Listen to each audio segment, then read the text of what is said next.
जय हिंद साथियों, राजवंश क्रिएशन में एक बार फिर से आपका स्वागत है। मैं हूं आपका दोस्त राजेश सोलंकी, लेकर आया हूं फिर से एक नई कहानी। दोस्तों, आज हम बात करेंगे ऐसे योद्धा की जिन्होंने अपने वीर और पराक्रम से युद्ध के मैदान में अपने सैनिकों को नियत स्थान तक पहुंचाया तथा दुश्मन के नापाक इरादों को नाकामयाब कर हमारी सीमाओं की रक्षा की। जी हाँ दोस्तों, आज हम बात करेंगे मेजर रामा राघोबा राणे की, जिन्होंने अपने अदम्य साहस और वीरता से हमारे देश की सीमाओं की रक्षा की।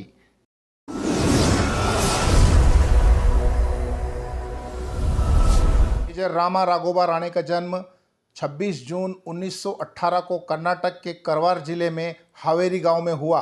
उनके पिता राघोबा पी राणे कर्नाटक के उत्तर कन्नड़ जिले के चंदेरिया गांव से पुलिस कांस्टेबल थे। 10 जुलाई 1940 को मेजर राणे भारतीय सेना में सिपाही के रूप में शामिल हुए।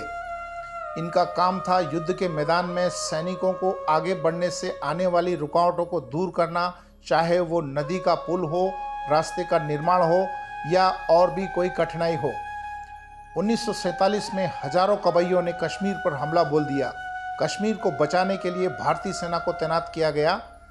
दुश्मनों ने सेना के सभी रास्तों को जाम कर रखा था और जगह जगह रास्तों पर एंटी टैंक माइंस बिछा रखी थी, ताकि सेना या तो आगे बढ़ ना पाए और यदि आगे बढ़े तो सैनिक जख्मी हो सके।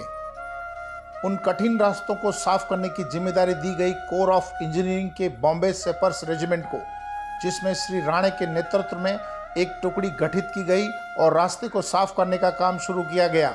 श्री राणे को इसमें महारत हासिल थी। दुश्मन की माइंस से बचते हुए उन्होंने अपनी टुकड़ी के साथ रास्ता बनाने का काम चालू किया, ताकि सेना के टैंकों को आगे भेजा जा सके। इसी दौरान घात लगाए बैठे दुश्मनों ने उन पर हमला कर दिया। इस हमले में उनके 2 जवान शहीद हुए और मेजर राव सहित 5 जवान घायल हुए। अपनी घायल अवस्था में भी वो रास्ते को साफ करते गए। किसी भी हालत में सेना को आगे भेजना जरूरी था, इसलिए वो अपने जख्मों की परवाह किए बगैर वो अपने काम में लगे रहे। दुश्मन ने रास्ते में कई जगह माइंस बिछा रखी थी, फिर भी अपनी कुशलता से वो आगे बढ़ते रहे। दुश्मन की गोलियां लगातार चल रही थी और राणे उनसे बचते हुए रास्ते का निर्माण अपनी सफलता से कर रहे थे। भारतीय सेना अपने टैंकों को लेकर आगे बढ़ रही थी और दुश्मन पीछे हट रहा था।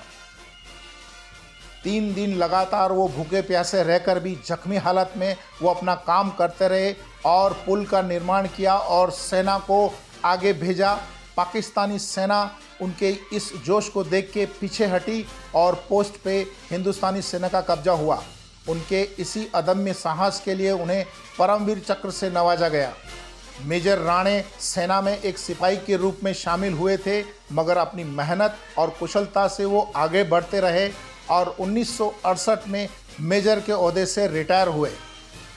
1947 के भारतीय पाकिस्तान युद्ध के दौरान श्री राणे को अदम्य साहस और वीरता के लिए 8 अप्रैल 1948 को उन्हें परमवीर चक्र से नवाजा गया। श्री राणे ऐसे पहले भारतीय सैनिक थे जिन्होंने ये चक्र खुद ग्रहण किया। श्री राणे परमवीर चक्र से सम्मानित तीसरे भारतीय सैनिक थे। 28 साल के सैनिक सेवा के दौरान उन्हें 5 बार डिस्पेंस में वर्णित किया गया। राणे 1968 में भारतीय सेना से निवृत्त हुए। उनके अदम्य साहस और वीरता के लिए भारतीय सेना में उनका हमेशा नाम गौरव से लिया जाएगा। ऐसे वीरों को सलाम है। दोस्तों, हम हमेशा फिल्मों के हीरो को ही अपना असली हीरो समझ बैठते हैं, जबकि असल की ज़िंदगी में हमारे असली हीरो है हमारे देश के जाबाज सिपाही, हमारे सोल्जर। हमें हमारे बच्चों को उनके बारे में बताना चाहिए, देश के असली हीरो के बारे में। दोस्तों, इससे पहले हमने देश के 2 परमवीर चक्रों के बारे में जिक्र किया था। मुझे उम्मीद है कि आपने वो दोनों एपिसोड देखे होंगे। आपको मेरा ये चैनल कैसा लगा? यदि आपको मेरा ये चैनल पसंद आया हो तो लाइक कीजिए और अपने दोस्तों को भी शेयर कीजिए, ताकि मुझे प्रोत्साहन मिलता रहे और मैं और इसी तरह से अपनी नई नई कहानियों के साथ में आपसे मिलता रहूं। दोस्तों, अगले एपिसोड में मिलेंगे हम परमवीर चक्र के चौथे योद्धा से। तब तक के लिए जय हिंद।